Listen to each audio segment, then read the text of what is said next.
carcinogens cause perfect truck. This is my Christmas movies watching shirt cancer. And there are carcinogens in cigarette smoke. But technically it's not the cigarette that causes cancer. It's the carcinogens in cigarette smoke.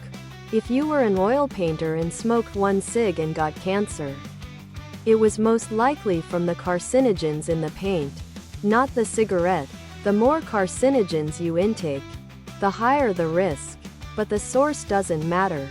That's why you usually see, may cause cancer, on perfect truck. This is my Christmas movies watching shirt, tank top, V-neck, sweatshirt, and hoodie, sweatshirt, tank top, V-neck.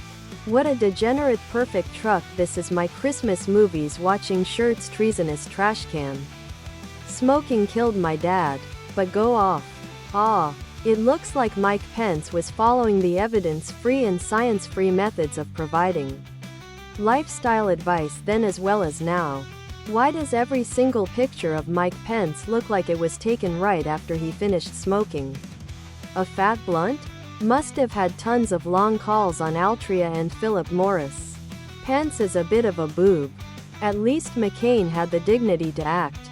Other product.